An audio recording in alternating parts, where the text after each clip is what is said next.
Bonjour à tous, ravi de vous retrouver dans une nouvelle vidéo de l'ECLJ, une vidéo vraiment exceptionnelle aujourd'hui puisque j'ai le plaisir de recevoir dans notre nouveau studio de l'ECLJ à Strasbourg le président de l'ECLJ, Andrew Economou. Il est avec nous à Strasbourg. C'est vraiment un invité exceptionnel. On va aborder des sujets passionnants. Laissez-moi d'abord vous le présenter. Il est né à Miami. Ses parents étaient américains aussi, mais il est bien d'origine grecque. Ses grands-parents, des deux côtés de sa famille, étaient grecs. Il va nous en parler. Il est écrivain. Voilà l'ouvrage qu'il a écrit, la Rome byzantine et les papes grecs. Donc cela vous laisse augurer de sa sagacité. Il est avocat donc aux États-Unis. L'année prochaine, ça fera 50 ans qu'il exerce en tant qu'avocat. Donc il a une expérience impressionnante. Il est docteur en philosophie. Il est vraiment spécialisé en histoire médiévale. Et il travaille donc en fait depuis plusieurs décennies aussi pour l'ACLJ, qui est la maison mère de l'ECLJ. Donc merci beaucoup Andrew d'être avec nous. Merci. Je suis content d'inaugurer le studio avec vous et d'aborder vraiment des sujets sur lesquels je pense vous avez une perspective éminente. J'aimerais qu'on parle des États-Unis, principalement donc de l'après-Dobbs, vous savez, la célèbre décision américaine qui a changé la législation américaine sur l'avortement. J'aimerais aussi qu'on parle des, de la protection du système des élections. Comment éviter qu'il y ait de nouveau un débat euh, sur les problèmes techniques et la fraude électorale. Et puis on va faire une deuxième partie un peu plus religieuse peut-être sur l'orthodoxie dans le monde aujourd'hui, particulièrement en Ukraine, en Turquie. Et évidemment, on va un petit peu parler d'Israël aussi. J'aimerais beaucoup avoir votre opinion et des explications pour qu'on comprenne, parce qu'il y a sur tous ces sujets un gros décalage entre la réalité et ce que les médias disent sur les États-Unis, sur les orthodoxes et sur Israël aussi, beaucoup. Et votre expérience, je pense, va permettre de clarifier et voilà, donner des arguments et une meilleure compréhension à nos auditeurs, à tous ceux qui nous suivent sur les réseaux sociaux, qui suivent le travail de l'ECLJ. Alors commençons par l'affaire Dobbs.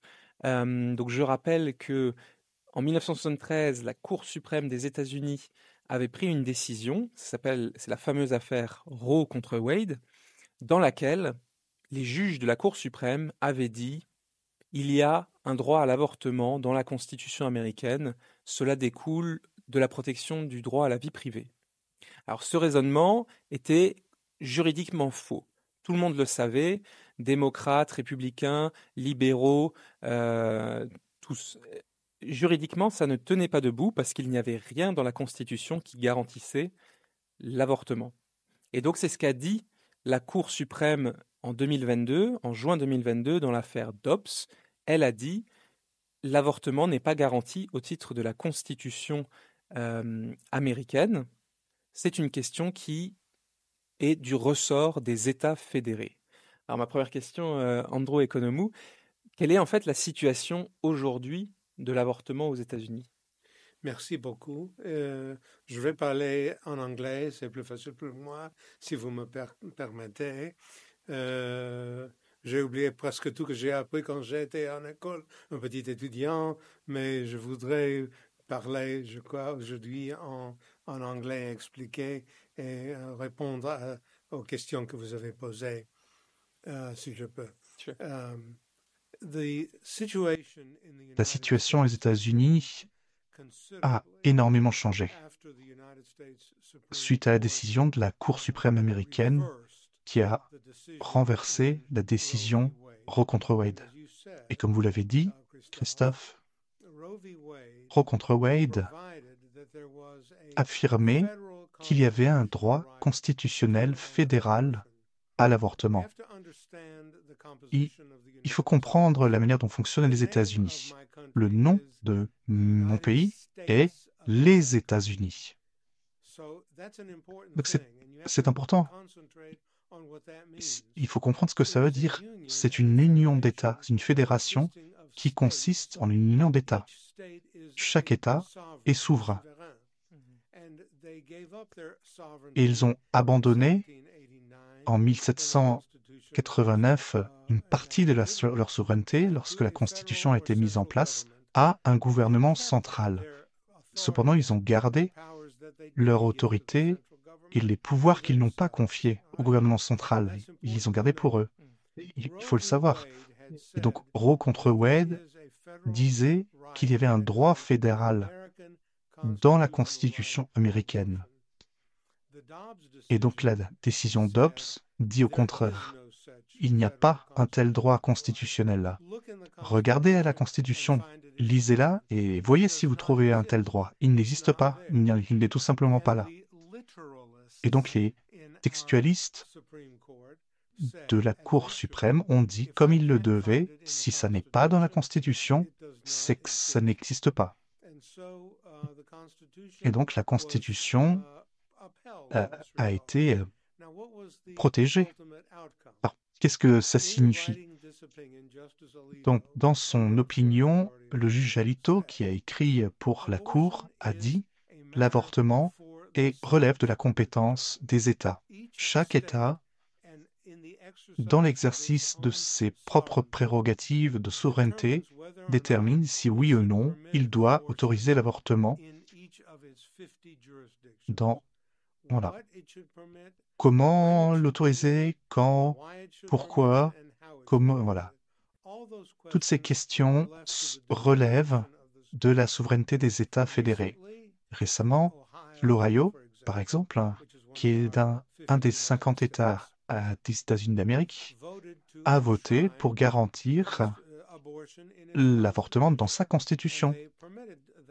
Et voilà, maintenant ils le permettent. Donc chaque État a vraiment la possibilité de faire cette décision, de se prendre ce choix. Les 50 États peuvent faire ça.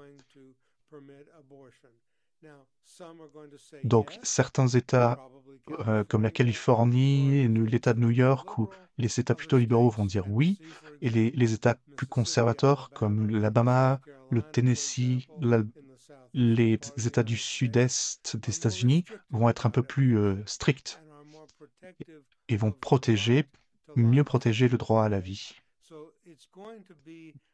Donc ça va être intéressant, les 10 prochaines années vont être intéressantes parce que tous les États vont devoir faire ces choix souverains sur la question de l'avortement. Et alors, est-ce que vous êtes optimiste? Comment vous voyez les 10 prochaines années aux États-Unis? Est-ce que la majorité des États interdira l'avortement? L'inverse? Qu'est-ce que vous en pensez? Je pense que la majorité des États, à mon avis, vont autoriser l'avortement à un certain moment de la grossesse. Certains assez tôt, d'autres plus tard, etc. Mais bon, quand je vois la décision de l'État de l'Ohio, qui est un État assez modéré en fait, centre droit, disons, ça annonce les choix que vont faire les autres États. Donc dans les années qui viennent, l'avortement deviendra en quelque sorte autorisé dans la plupart des États. Vous avez parlé du littéralisme, l'interprétation de la Constitution littérale. J'aimerais juste bien préciser que c'est une question extrêmement importante qui se pose aussi en Europe vis-à-vis de la Convention européenne des droits de l'homme, puisque vous avez là aussi un texte qui a été signé, ratifié et élaboré à une époque précise, et les juges sont chargés de l'interpréter. Et en fait, on voit bien que nous, en Europe, la Convention européenne des droits de l'homme n'est pas du tout interprétée de manière littérale. On ne donne pas le primat à ce que les rédacteurs ont voulu. On interprète avec les circonstances du moment, et donc on se permet en fait de détourner finalement le sens de la Convention européenne des droits de l'homme vers la volonté des juges en fait. Et c'était ce qui s'était passé aux États-Unis, puisque en 73, les juges avaient interprété comme ils voulaient la Constitution, et il ne l'avait pas suivi littéralement, et c'est ce qu'a corrigé Dobbs. En tout cas, c'est aussi un enjeu qu'on a en Europe, cette interprétation des traités. Très bien, alors le deuxième gros sujet que je voudrais aborder avec vous, Oui. c'est les election fraud, la fraude électorale. C'est un sujet extrêmement chaud, politiquement incorrect. Il y a eu toute une véritable, j'allais dire, furie, un emballement lors des dernières élections. Il y a eu des événements regrettables, évidemment, le 6 janvier, donc, puisque, en fait, Donald Trump disait, et il l'affirme toujours, que les élections américaines ont été truquées, qu'il y a eu de la fraude et qu'il avait perdu injustement et que Joe Biden ne devrait pas être le président. Alors, j'aimerais qu'on aborde ça vraiment du point de vue juridique et politique. Et j'aimerais, moi, aussi préciser quelque chose sur le regard que les journalistes et que la presse en ont eu là-dessus, puisque, en fait, dire que l'élection était peut-être frauduleuse en 2020, ça a été dépeint comme de la fake news, comme des fausses informations, comme du complotisme échevelé. Et en fait, il y a une énorme hypocrisie de la gauche sur ce sujet, parce que figurez-vous qu'en 2016, quand Hillary Clinton a perdu, eh bien, la presse mainstream en France et en Europe se demandait tout à fait s'il n'y avait pas eu de la fraude et s'il n'y avait pas eu de la triche.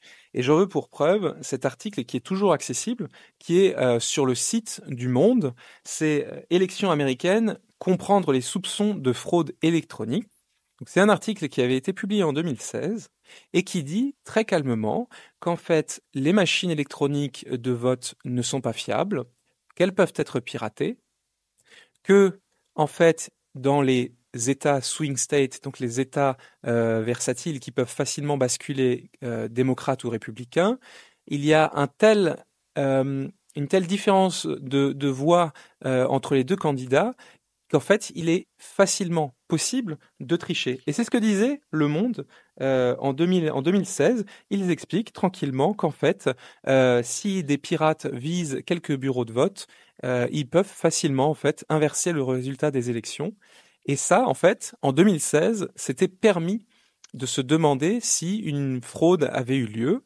Et en 2020, subitement, quand c'était Trump, c'était absolument interdit de poser la question, d'avoir un débat sur les règles de sécurité qui entourent les élections, alors que c'est un sujet en fait complètement essentiel, puisque c'est la confiance que les citoyens ont dans la démocratie. Si il y a de la triche ou un soupçon de triche sur les élections, cela casse définitivement et au cœur le programme ou la volonté que les gens ont de vivre en démocratie. Donc c'est un sujet extrêmement important et je sais que vous avez travaillé là-dessus, Andrew Economou. Alors, redites-nous, comment le président américain est-il élu aux États-Unis? Avec beaucoup de confusion, c'est la réponse à cette question. On a eu une élection très difficile lors de l'affrontement entre Trump et Biden en 2020. Sans le moindre doute, il y a eu beaucoup d'irrégularités et de problèmes dans cette élection. Un de ces problèmes, c'était le vote par correspondance. Envoyer son bulletin par la poste sans avoir une preuve d'identité. Et je pense que c'est pourtant indispensable. Si vous voulez prendre l'avion, acheter du tabac ou de l'alcool aux États-Unis, vous avez besoin d'une carte d'identité. Vous devriez aussi avoir besoin d'une pièce d'identité pour l'élection et voter. Ça, c'est juste un des problèmes qu'il y a eu dans l'élection. Depuis cette élection, Trump contre Biden, partie 1, disons, les États ont pris des mesures, ont changé leurs lois pour que leurs élections se passent mieux. Ça, c'est très important, je voudrais le dire. Ce sont les États, pas le gouvernement fédéral, pas le gouvernement de Washington. C'est bien chaque État individuel qui est en charge du processus électoral. et qui détermine les lois électorales. C'est difficile à comprendre, je pense, pour les Européens et d'autres personnes dans le monde de comprendre que c'est bien chaque État qui est compétent. C'est important comme phrase. Donc, quand les États adoptent des lois, ils font le mieux, je l'espère, pour élire le président qui représente la volonté du peuple. Souvenez-vous qu'aux États-Unis, on ne vote pas directement pour le président. On vote pour des grands électeurs, des gens qui vont élire le président de la République, le président des États-Unis. Ils se rencontrent donc, se réunissent en décembre après l'élection et votent. Et donc chaque État a des grands électeurs, égal donc au nombre de sénateurs. Chaque État a 2 sénateurs et le nombre de leurs représentants à la Chambre des représentants. Donc les gros États, les petits États ont par exemple juste 3 grands électeurs parce qu'il n'y a pas beaucoup la population est faible, et les grands États comme la Californie ont plus de 40 grands électeurs parce que leur population est très nombreuse. Donc on vote aux États-Unis pour des grands électeurs, on ne vote pas pour une personne directement. Mais en fait, on vote pour un grand électeur qui a dit qu'il allait voter pour X ou Y ou Z en tant que président des États-Unis d'Amérique. Et donc, c'est très important de bien le comprendre. Ce n'est pas une élection directe, mais une élection indirecte. Alors, vous avez abordé un des problèmes que je pense les gens ne savent pas, mais dans certains États, on peut voter sans présenter sa carte d'identité. Oui, certains États, ça se passe comme ça. On peut voter sans présenter une carte d'identité. Et je peux juste pas le comprendre. Et qu'est-ce qu'il y a comme autre problème? Les votes par la poste? Oui, dans l'État dans lequel je vis, en Géorgie, je vis à Atlanta, la capitale de la Géorgie, lors des dernières élections, plus maintenant. Pendant la dernière élection, on pouvait prendre un bulletin de vote, écrire qui on voulait être le président, et le mettre dans une boîte dans la rue, juste dans la rue. Il n'y avait pas de policiers autour, pas de scrutateurs. Et ce vote, sans aucune vérification d'identité, on signait juste Christopher Sengel, par exemple, ou Andrew Economou. Et c'était décompté, plus maintenant. Comme un vote pour tel grand électeur. Ça, c'est fini. Plus de vote par correspondance. On peut faire un vote en cas d'absence. Ça veut dire, je ne suis pas présent le jour de l'élection, ou je veux voter en avance. Donc, je demande un bulletin de vote au scrutateur en charge. Et là, je dois montrer ma pièce d'identité pour avoir le bulletin de vote. Là, je peux voter. Et ensuite, je peux envoyer par courrier ce bulletin de vote. Mais c'est pas juste on prend un bulletin comme ça, on écrit son nom et on le met dans une boîte. Ça, c'est fini. Ça n'existe plus. En tout cas, plus en Géorgie. J'espère que d'autres États vont prendre les mêmes mesures. Je pense que les gens prennent conscience. En France, il est absolument impensable de voter sans sa carte d'identité. Les règles de procuration, donc de voter pour quelqu'un d'autre, sont extrêmement strictes. On ne peut voter par procuration que pour une personne. Le vote par correspondance a été interdit il y a un siècle justement à cause des fraudes. Et les machines électroniques sont encore extrêmement minoritaires, mais c'est vrai qu'il y a un mouvement favorable au développement du vote électronique. Et en fait, ça casse quand même la confiance des gens, parce que instinctivement, on se dit une clé USB, un programme, et le vote en fait peut être altéré. Avec le vote papier, on a réellement le bout de papier avec le nom marqué, et on a le sentiment qu'on peut moins tricher. Et justement, alors, donc vous avez dit des États ont pris des mesures. Est-ce que vous pensez que c'est suffisant, et est-ce que la confiance des Américains va être sauvée? C'est possible. Je pense que la confiance des électeurs américains dans le processus électoral est extrêmement importante. La manière dont je vote dans mon État est qu'on a en fait un bout de papier, un bulletin de papier. On vote dessus à travers une machine, parce qu'on prend le bulletin et on le met dans une machine, et c'est la machine qui fait le décompte. Donc on a un bout de papier et ça réduit la fraude. Je pense que ça augmente pas du coup la confiance de l'opinion publique dans le système. Il faut qu'il y ait cette confiance. Si la confiance dans le système électoral, bah, c'est tout le système démocratique Mais qui qu'est-ce qui tombe. bloque les États? Pourquoi tous les États des États-Unis ne réforment pas correctement le système? Yeah, but c'est les républicains, les démocrates, c'est les fonctionnaires qui... Pourquoi ne pas juste faire le vote par papier? Get rid of machines. Alors, on va pas se débarrasser des machines, hein. C'est le règne de la technologie et de l'électronique. Moi, j'aimerais bien, en fait, hein. Mais bon, je viens d'une autre époque, d'autres lieux. Donc, se débarrasser des machines, c'est juste pas possible aux États-Unis.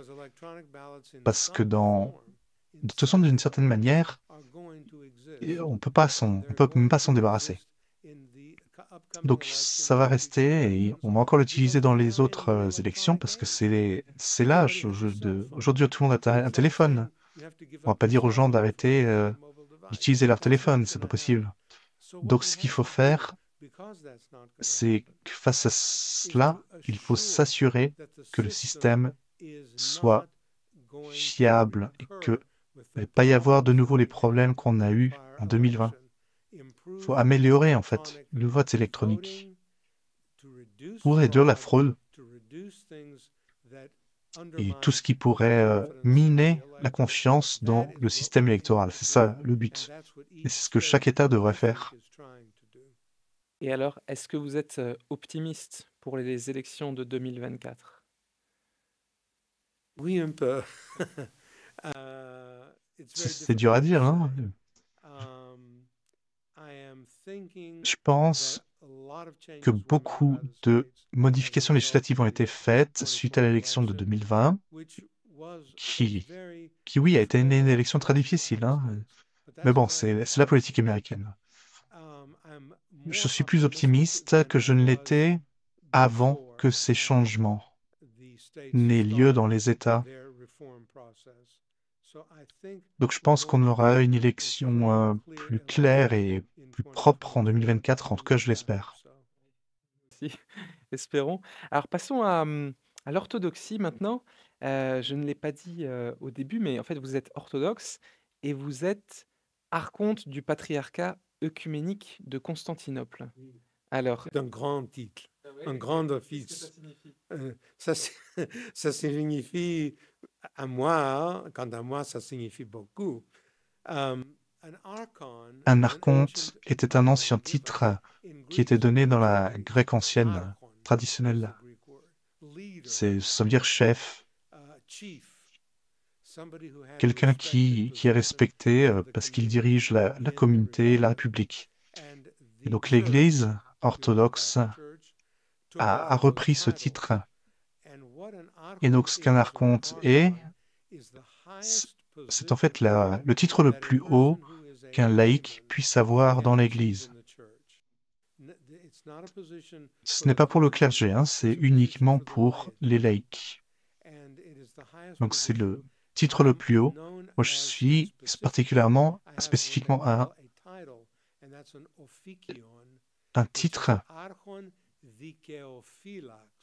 ce qui veut dire archonte, gardien de la loi. Voilà. Ça, c'est ce que je suis parce que je suis avocat et comme vous l'avez dit au début, en décembre 2023, cela fera 50 ans que je suis un avocat. Donc dans l'Église, quand le patriarche vient, les archontes s'assoient à côté de lui. Dans la liturgie, c'est prévu. Et ils sont très importants. Mais il y a un nombre limité d'ailleurs. Aux États-Unis, il n'en a que 750. Que des âmes, j'en ai bien peur. 750, donc, qui existent aux États-Unis. Excellent. Et alors, l'orthodoxie est, comment dire, importante en Europe aussi, aux États-Unis, mais on a entendu donc plusieurs grands événements pour l'orthodoxie ces dernières années, et notamment donc l'Ukraine, puisque les orthodoxes sont très affectés par ce conflit entre la Russie et l'Ukraine. Et si je comprends bien, il y a eu une sorte de schisme. Est-ce que vous pouvez nous parler de ce qui s'est passé en Ukraine? Je voudrais exprimer la situation en Ukraine, si je peux, un peu. Parce qu'il y a beaucoup de problèmes dans les médias, dans la presse, en ce qui concerne l'Ukraine, que ce qui était arrivé à l'Ukraine. L'Ukraine est un pays indépendant. Ils étaient sous le patriarcat de Moscou. Ils n'étaient pas ce qu'on appelle une église autocéphale. En d'autres termes, Moscou élisait les évêques pour l'Ukraine. C'est important, hein, quand on y réfléchit. Ils ne pouvaient pas élire leurs propres évêques parce qu'ils n'étaient pas une église autocéphale. Et donc l'église ukrainienne est allée voir le patriarche de Constantinople, qui est au-dessus de tous les autres patriarcats en termes d'honneur et de privilèges, parce que c'est le patriarcat de l'empereur à Constantinople. Et donc ils lui ont dit, nous voulons devenir une église autocéphale. Nous voulons élire nos propres évêques. Et donc Bartholomée, le patriarche œcuménique de Constantinople, qui est grec d'ailleurs, et un saint synode, je pourrais le dire plus facilement en grec qu'en français, je peux vous le dire. Donc qui a élu, ils ont voté pour permettre et autoriser l'Église ukrainienne de devenir une église autocéphale. Ça a rendu foudrage Moscou, puisque ça leur a retiré une prérogative, ce droit pour Moscou d'élire les évêques ukrainiens. Donc maintenant, il y a un schisme entre Moscou et Constantinople. Le patriarcat de Moscou ne commémore plus maintenant le nom du patriarche de Constantinople dans la liturgie. Ils ne font plus. Il n'y a plus de communion entre les deux églises. Par exemple, moi, je ne pourrais pas aller dans une église orthodoxe russe et recevoir la communion, en raison justement de cette division sur la question de l'Ukraine. C'est vraiment très triste. Donc voilà la vraie situation en Ukraine maintenant. Et comment cette situation douloureuse pourrait se résoudre? Non, je ne peux pas répondre. Je ne sais pas ce qui va se passer. Je pense que la Russie a envahi l'Ukraine en violation du droit international. Si l'Ukraine reste une nation indépendante, ce que j'espère, alors elle restera une église autocéphale sous la juridiction du patriarcat œcuménique de Constantinople. Et Moscou n'aura plus son mot à dire pour sélectionner les évêques. Et bon, là-dessus, je suis optimiste. Alors, autre grand défi, c'est le patriarcat de Constantinople, puisque Constantinople, aujourd'hui, on l'appelle Istanbul, et on l'appelle Istanbul parce que c'est un État turc. Moi, je ne l'appelle pas Istanbul. Jamais, jamais. Pour moi, ça serait toujours Constantinople. Le titre éternel. La Turquie est un État qui est musulman et qui est marqué par une certaine dérive autoritaire d'Erdogan, on peut le dire clairement, et les chrétiens fuient la Turquie, il y en a de moins en moins. Aujourd'hui, le nombre de fidèles que le patriarche de Constantinople a sur place est, je crois, d'environ 1500, peut-être 2000, 2500 personnes au plus. Donc il y a eu une vraie hémorragie. Et pourtant, ce patriarche a un grand pouvoir. Est-ce que vous pouvez nous en dire un peu plus sur le patriarche de Constantinople aujourd'hui? La situation en Turquie avec l'Église orthodoxe, pour leur Église orthodoxe, est désespérante, difficile, mauvaise. Comme vous l'avez dit, il y a peut-être 1000 grecs orthodoxes, 1200, encore à Constantinople, c'est pas beaucoup. Hein. Les Turcs ne laissent pas les Grecs orthodoxes venir dans la ville, les personnes âgées meurent et beaucoup partent, quittent Constantinople. Donc il y a 20 à 30 personnes qui viennent aux offices orthodoxes. Mais le patriarche reste à Constantinople pour des raisons historiques. Il faut bien comprendre ça. C'est un lieu sacré. C'est une terre sacrée. Est-ce que le pape quitterait Rome?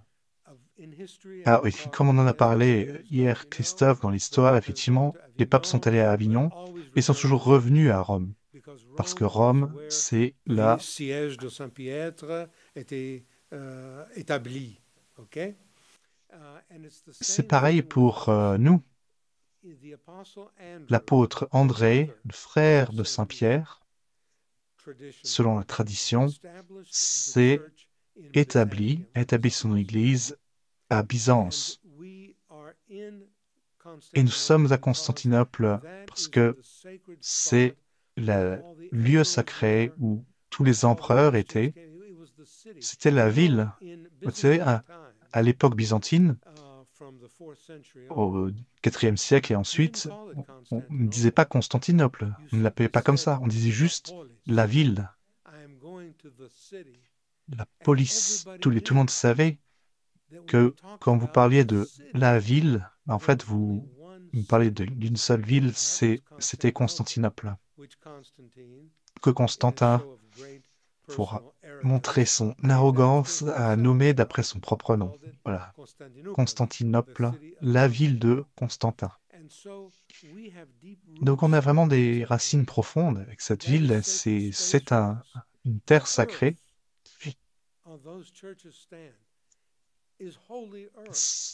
Les lieux où ces églises sont construites sont des lieux sacrés. Mais malheureusement, Erdogan, qui est un abominable dictateur qui se promène en costume comme si c'était un occidental, a converti à nouveau l'église Hagia Sophia, la grande église de Constantinople qui a été construite par l'empereur Justin au VIe siècle.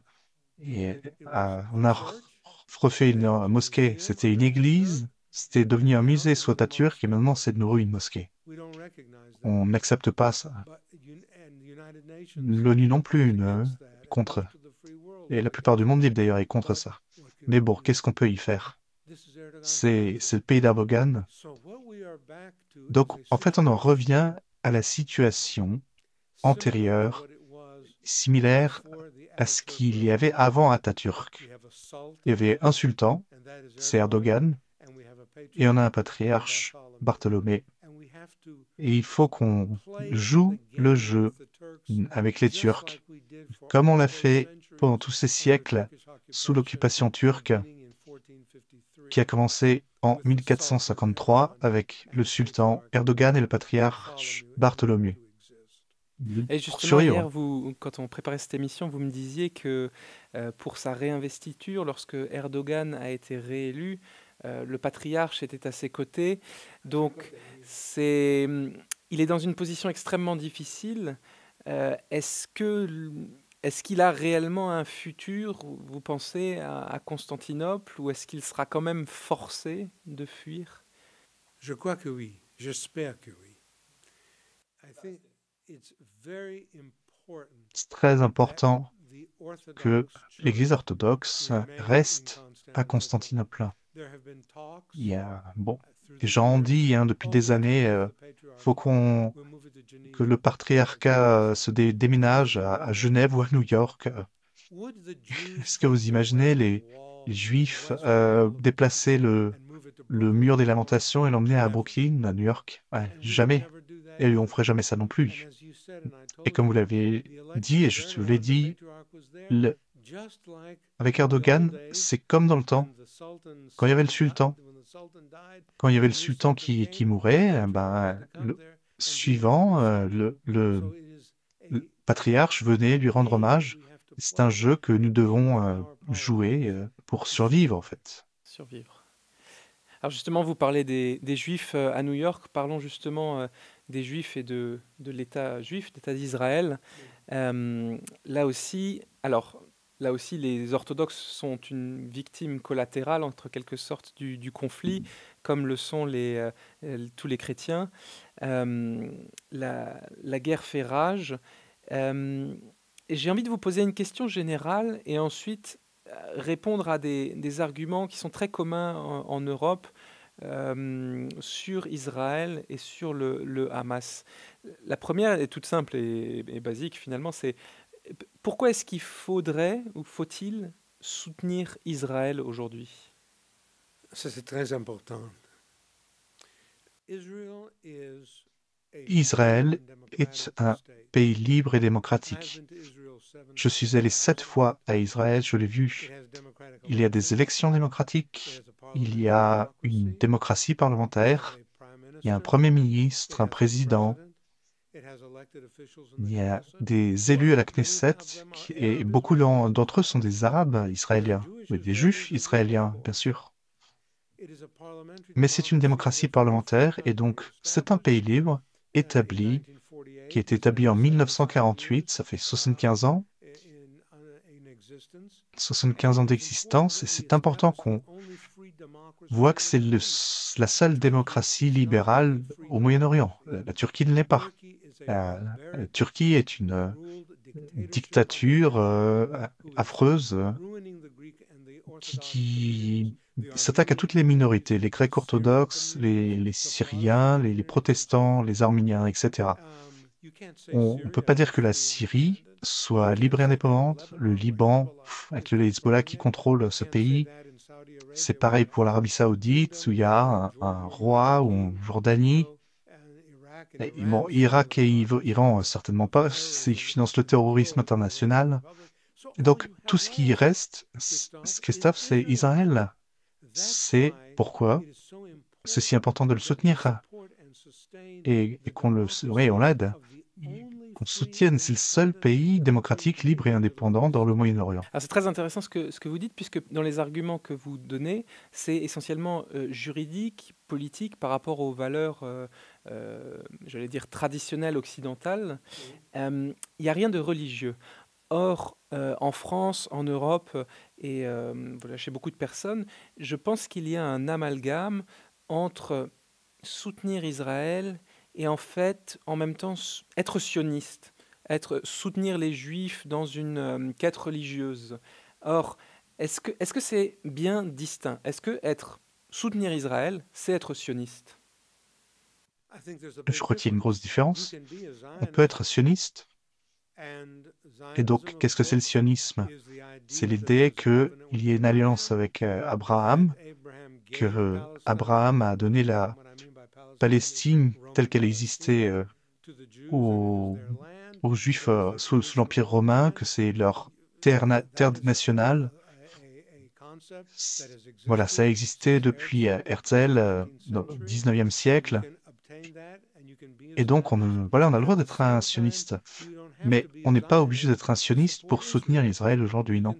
On peut dire que Israël est une nation qui est établie en 1948 comme une terre nationale un foyer national pour les Juifs, mais aussi pour les Arabes qui vivent là, qui ont le droit de vivre comme ils vivent actuellement en Israël. Hein. Vous savez pas, en Israël, les panneaux sont écrits en anglais, en hébreu et en arabe. J'y étais. Et ça, c'est vraiment important de voyager. Parce que c'est en voyageant qu'on voit les choses réellement, comment sont les choses sur place. Donc j'ai vu quelque chose la nuit dernière qui m'a beaucoup ému. J'ai vu un soldat de l'armée israélienne dans Gaza. Et il avait une boîte. Et il y avait des Gazaouites qui faisaient la queue, en fait. Ce soldat distribuait des bouteilles d'eau aux Gazaouites. Si on leur donne de l'eau, peut-être qu'ils ne nous tueront pas. C'est ce qui se disait. Donc, ce sont des choses très fondamentales. Les gens veulent vivre en paix, en fait, les uns avec les autres. Il faut que le gouvernement permette ça. il y a cette organisation terroriste, le Hamas, qui a exécuté tellement de personnes là dans ce raid du 7 octobre, le Hezbollah au nord. Donc, il y a une vraie persécution qui assaille les gens, mais laissez-les vivre, laissez-les tranquilles. Les terroristes doivent être éradiqués et le gouvernement doit soutenir les droits des gens de vivre en paix les uns avec les autres. C'est ça le but du gouvernement. Quelque chose qui est très important, vous parlez de vos voyages là-bas. Moi, je n'ai jamais été en Israël, mais j'ai entendu plusieurs personnes qui y étaient parler d'une très forte tension et finalement d'une menace, d'une sorte d'oppression du Hamas, en fait, des pays voisins. Et en fait, quelque chose dont on ne prend pas forcément conscience ici, c'est qu'en Israël, régulièrement, des roquettes sont tirées vers les civils. Oui. Et donc, les sirènes retentissent souvent. Il y a une sorte de tension pour la population israélienne qui se sent en permanence agressée. Est-ce que vous avez ressenti ça, vous aussi, quand vous étiez... Oui, j'étais là. J'étais en Israël, sur le plateau du Golan, il y a un an, lorsque j'y étais. J'y étais 7 fois, hein, parce que je représente le patriarcat de Jérusalem, et donc j'ai eu l'autorisation pour y aller. Donc, j'étais sur le plateau du Golan, qui est au nord-est d'Israël. Et donc, on avait un guide qui était avec nous et qui a dit arrêtez, il faut qu'on y aille, il faut qu'on parte. On dit pourquoi? Mais venez vite, venez avec moi, il faut qu'on parte. Donc, il a pris tout notre groupe et il nous a emmenés dans une espèce de chambre de survie parce que le Hezbollah envoyait des roquettes sur le plateau du Golan. Mais pour aucune raison. C'était une magnifique journée, comme c'est à Strasbourg aujourd'hui, et les roquettes pleuvaient du ciel sur nous. On est des Américains, on n'a rien à voir avec ça. En tout cas, personnellement, quoi. Et pourtant, ils nous ont quand même visés. Pourquoi? Eh ben, parce que le mal existe dans le monde et on ne peut pas l'empêcher. Le mal existe. Et ouais, il existe chez le Hezbollah au nord, avec le Hamas. Et, à mon avis, c'est financé là par l'Iran. Voilà, ça vient de Téhéran. Et c'est ça la source de tous les problèmes euh, de ces gens qui se font les porteurs de, du régime iranien. Alors comme vous l'avez dit, vous avez certainement entendu parler aussi de la réforme judiciaire de Benjamin Netanyahou, les débats qu'il y a eu sur l'atteinte à l'état de droit. Ça, je pense que c'est par exemple un élément très factuel qui montre que en Israël, finalement, c'est une démocratie un peu comme chez nous, où il y a parfois de grands débats. Un ministre présente une réforme, eh bien, le peuple n'est pas d'accord. À la Knesset, il y a eu des débats très violents. Et finalement, la loi, le projet de loi a été abandonné. Peut-être qu'il sera présenté autrement. La réalité aussi, c'est que le Hamas il y a eu des élections en 2006 et le Hamas a gagné. Et depuis, il n'y a plus eu d'élections. Voilà, ça c'est des choses quand même factuelles qui montrent une grosse différence. Alors je voudrais quand même aborder 2, 3 arguments. Le premier, c'est que beaucoup de pays arabes, l'Iran, etc., et surtout le Hamas, disent que Israël est un occupant illégitime. Pourquoi juridiquement c'est faux? Parce que Israël a été créé par consensus international en tant qu'État indépendant en 1948. Contrairement à ce que le président Obama a dit, il n'y a pas d'occupation dans une ancienne Palestine. Je dis ça, c'est pas de l'occupation, c'est une terre qui a été créée après un accord international comme foyer d'accueil pour tous, y compris les Juifs, mais aussi les Arabes, s'ils veulent vivre là, et ils vivent là. Il faut que je vous raconte une histoire personnelle. les Arabes ne se rendent pas service. Je suis allé un jour à Jérusalem-Est, qui est sous contrôle palestinien. J'y étais en bus avec un prêtre grec-orthodoxe. Donc on est parti de Jérusalem, de l'autre côté, magnifique, une belle ville, propre, des restaurants, et on est arrivé à Jérusalem-Est, et c'était le bazar, comme on dirait aux États-Unis, des bâtiments à moitié effondrés, des voitures en fin de vie, des gens qui traînaient à rien faire, vendre n'importe quoi dans la rue. En fait, on voulait visiter l'église de la Nativité et on est revenu à Jérusalem-Ouest. Et là, le prêtre s'est tourné vers moi et il m'a dit en grec, on est revenu à la civilisation. C'est fort quand même comme affirmation, Christophe. On était dans la civilisation, on l'a quittée et là, on était de nouveau de retour. Et c'était un prêtre grec-orthodoxe qui m'a dit ça. Et l'autre chose que vous avez dit qui est très intéressante, c'est que Israël, alors je ne sais plus le terme exact, on dit que c'est un État dont la religion est le judaïsme ou un État confessionnel, mais dans lequel les gens d'autres confessions ont le droit de vivre librement et de pratiquer leur religion. Et pourtant, Israël est sans cesse accusé d'être un État d'apartheid. Ça, c'est vraiment l'affirmation la plus ridicule que j'ai jamais entendue. Quand on dit apartheid, on pense à la situation en Afrique du Sud, où les Noirs et les Blancs étaient séparés. Les Noirs n'avaient pas les mêmes droits, ils étaient traités parfois comme des animaux, ils n'avaient pas le droit d'accéder à certains postes, ils ne pouvaient pas boire aux mêmes fontaines que les Blancs. Ça, c'est de l'apartheid. C'est pas le cas en Israël.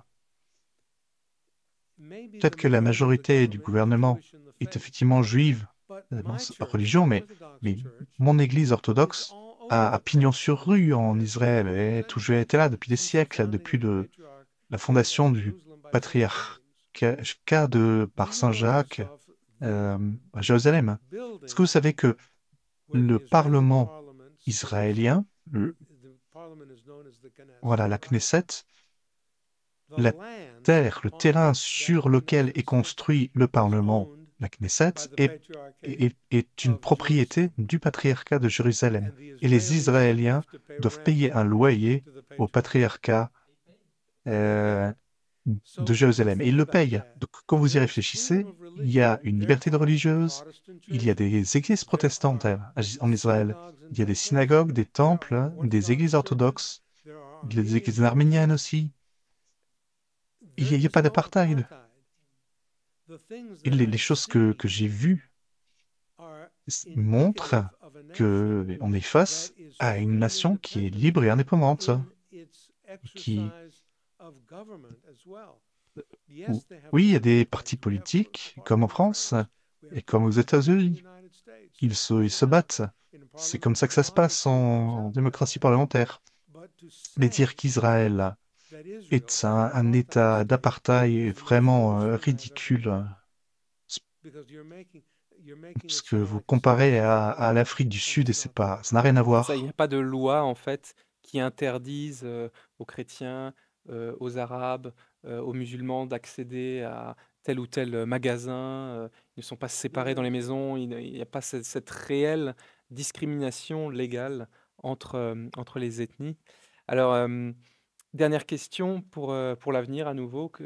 C'est vrai que ce conflit est tragique, actuel, entre le Hamas et l'État d'Israël. Êtes-vous aussi là optimiste, pessimiste? Je suis optimiste. On a appris récemment que donc certains otages ont été libérés en échange de prisonniers palestiniens. Bon, c'est difficile de savoir exactement. Moi, je ne suis pas impliqué directement dans les négociations. Donc, je ne peux pas vous en dire beaucoup plus, mais je pense que la raison l'emportera.